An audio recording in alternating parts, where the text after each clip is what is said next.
I come from the north of the country where our Human Development Index is almost Southern Europe. But if you go to Mindanao, their Human Development Index is Sub-Saharan African level. Sub-Saharan African level. Ano nga ba ang antas ng pamumuhay sa Sub-Saharan Mindanao? It's time, Solidarchers. Welcome to Watchlight, kung saan asintado ang bawat kaalaman. Welcome to the Sub-Saharan Kingdom of Mindanao.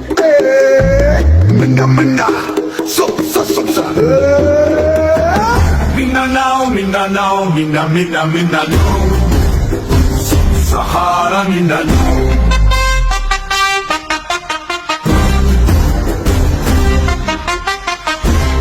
Ang tinaguriang Sub-Saharan Land of Promise, kung saan ang antas ng pamumuhay dito ay walang katulad, gaya na lamang ng slogan ng Wakanda Davao, ang capital city ng Sub-Saharan Kingdom of Mindanao.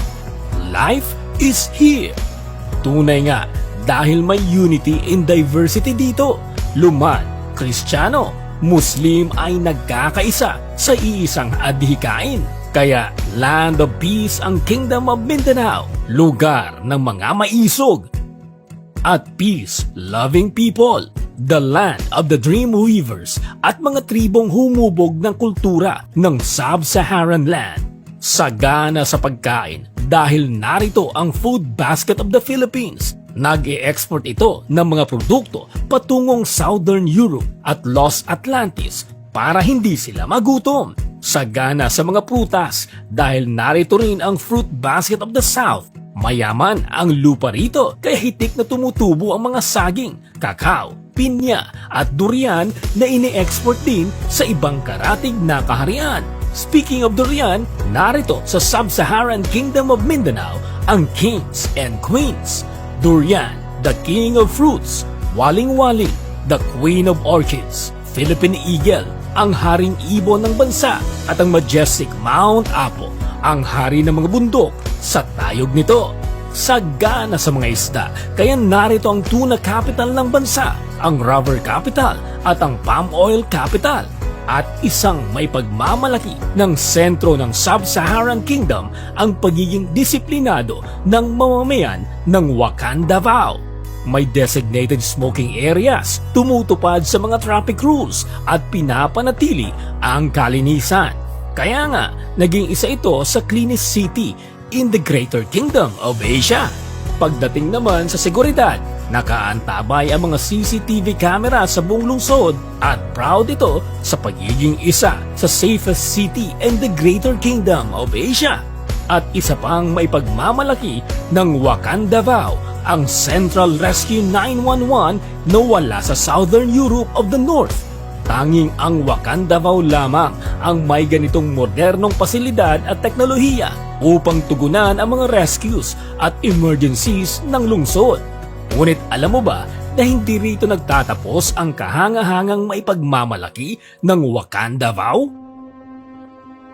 Dahil ang pinaka-best kept secret nito ay makikita sa pinakapuso at nasa paanan ng majestic Mount Apo, ang dating kalbong bahagi ng bundok na ngayon ay isa ng matatawag na paraiso. Ito ang Glory Mountain, ang largest concentration ng pine forest sa buong kalupaan ng Pilipinas. Hanep sa ganda ang mga rolling hills na punong-puno ng mga bulaklak at mga pine trees na proyekto ng grupo ni Pastor Apollo Kibuloy upang tulong sa kalikasan ng Wakanda Davao. Isama mo pa ang malapalasyong mga gusali at manicured gardens sa Paradise Garden of Eden Restored na talaga namang walang katumba sa ganda. Gandang dito mo lang masisilayan sa Sub-Saharan capital of Wakanda Davao. Kahit na isa ng maunlad na lungsod ang Wakanda Davao, hindi ito tumitigil na mapabuti ang serbisyo sa mga nasasakupan nito. Magagandang coastal roads, freedom parks, at ang underground cabling system upang mawala na ang mga spaghetti wires ng lungsod. At panghuli, ang sinasabing jewel and pride of the Sub-Saharan Kingdom of Mindanao, ang napakalaki at mega structure na 75,000 seating capacity na kingdom, the biggest indoor cathedral in the world kung saan ang mga mamamayan nito ay sama-samang magpapasalamat sa mga biyayang bigay mula sa Diyos Amang may likha. Ito lang naman ang ilan sa mga maipagmamalaki ng tinatawag na Sub-Saharan Kingdom of Mindanao. At siya nga pala, no visa, no entry po ngayon dito, lalo na para sa mga taga Southern Europe o the North. Sahara Mindanao